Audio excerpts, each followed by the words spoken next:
Welcome back everyone, it's Charlie. This is going to be my new Spider-Man 3 video, Tom Holland trying to do his darndest not to spoil the movie for a couple minutes. The Spider-Man 3 interview that he did posting this video is actually way longer, so I'll explain the other stuff he said about the movie during this. For some reason they just cut it down before they posted it. If you're new to the channel, be sure to subscribe to get all the videos. There's going to be a bunch of Spider-Man related stuff happening really soon, and there's also a bunch of big Super Bowl trailers that are coming this weekend. So we know about a couple Marvel ones that are coming. I'll be doing videos for all that stuff too.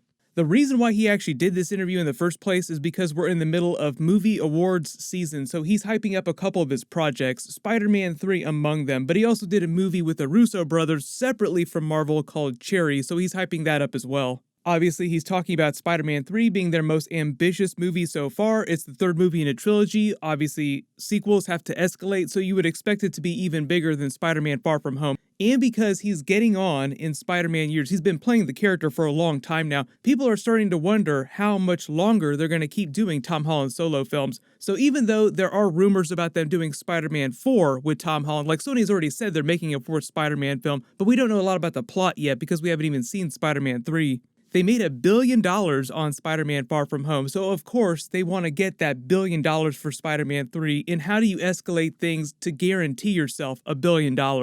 You go full Spider-Verse. So he did have some funny things to say about all the Andrew Garfield, Tobey Maguire rumors, and the other big Spider-Verse stuff the internet has been talking about for the past few months since they started working on the movie. He kind of fumbled his way through a very similar type of answer as he was giving when he was talking about the ending of the movie, like, oh, of course you want me to give away the end of the movie, and I almost did. I love the way he does come clean about that during the video. He says, you almost got me to answer all those spoilery questions. But he kind of fumbled his way through a Tobey Maguire, Andrew Garfield answer, like the kind of answer you would expect him to give when Sony and Marvel are holding guns to his head outside of the Zoom frame while he's speaking. I believe his answer and a couple of the other cast members who have also been asked similar questions about Andrew Garfield and Tobey Maguire have all kind of said the same thing. Mostly, I don't know anything about that. If they're in the movie, that would be great. That sounds like something that Marvel would do. Like, yes, we know about all these rumors. We know what the internet has been talking about, all these posts that have been going on.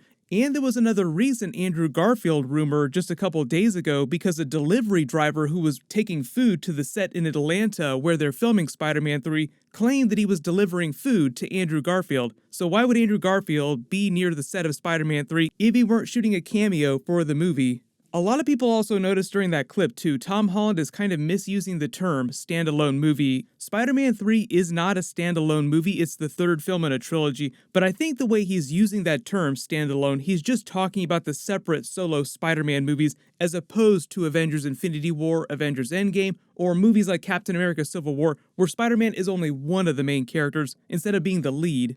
The follow-up joke to that, though, is that Spider-Man 3 seems like it's got so many characters in it, even though most of it is just all rumors and speculation, that it seems like Tom Holland's Spider-Man is just a side character in his own movie. Like, which cameo are you most excited about? I'm most excited to see if Tom Holland is going to get a cameo in Spider-Man 3. I've already talked about this in the past too. I think the idea is all this cameo stuff, whatever winds up being true, most of those people will just be small parts of the movie. And even without them, they've already confirmed that Dr. Octopus from the Tobey Maguire Spider-Man films and Electro from the Amazing Spider-Man Andrew Garfield films are going to be in the movie. They're confirmed, so you could call it a Spider-Verse movie even without Tobey Maguire and Andrew Garfield coming back. I also got a lot of questions recently about the viral Spider-Man 3 social account for Flash Thompson. So there's the Spidey #1 fan account that's been posting a lot of Spider-Man 3 stuff recently, and it's actually real. It's not just a fan account pretending to be real. Sony and Marvel use it for viral marketing for the Spider-Man movies. They did it back for Spider-Man Far From Home as well. It was meant to be a viral account created around the whole idea that Flash Thompson is a Spider-Man stan, like the #1 Spider-Man fan. And just because the account has been posting so much more the past couple of days doesn't confirm that they're going to be doing any kind of Spider-Man 3 Super Bowl trailer. But if they do release more Spider-Man related stuff this weekend, of course I'll do videos for it. It's more likely that they would release a Venom 2 trailer at the Super Bowl just because that movie's still supposed to be coming in June. It hasn't been delayed yet, so fingers crossed that that date sticks. The more recent posts from the account, though, are all about J. Jonah Jameson's Daily Bugle posting more anti-Spider-Man, anti-Peter Parker stuff. The way they frame it in these Daily Bugle articles is that half the population believed Mysterio and thinks that Spider-Man is a criminal and really killed him, and the other half believes that it's a fake video from the start. That kind of dovetails with a lot of the Easter eggs that we saw on the set a little while ago. There were a bunch of pictures of it that posted a couple weeks ago. I've already done a video about it, but on the message board here, one of the Easter eggs is for a new organization that pops up called Citizens to Defend Spidey. So it sounds like there'll be a small time jump, maybe when the movie picks up, or at some point early in the movie there'll be a small time jump, so that enough time will have gone by for stuff like this to set in. People will have time to think about the video. And the other brand new Easter egg that a lot of people have been talking about is the Feast truck that showed up. So even if you're not a big comic book reader, you probably saw the Feast shelters during the Spider-Man PS4 game, and it also shows up during Spider-Man Miles Morales. But the Feast shelters were created by Mr. Negative, and it stands for Food, Emergency Aid, Shelter, and Training. So the whole idea is that Mr. Negative wants to become the kingpin of crime in Chinatown, but also the good Martin Li's side of his personality wants to help the community, and that's the side that creates the Feast shelters.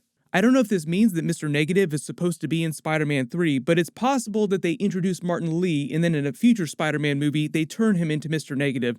And a lot of you will know that WandaVision is supposed to connect with Spider-Man 3 right now. They confirmed that it's helping set up some elements in Spider-Man 3, in addition to a bunch of other future Marvel movies. There's all kinds of theories, but just based on what they've done the past couple of episodes, setting up the concept for her alternate House of M reality and the reality warping powers using cosmic radiation like the Infinity Stones, it sounds more like the connection between the show and Spider-Man 3 is more to do with the blending elements of the multiverse. Like, I'm not expecting Tom Holland to cameo during WandaVision. Spider-Man isn't going to show up to Westview to investigate what's happening with Scarlet Witch.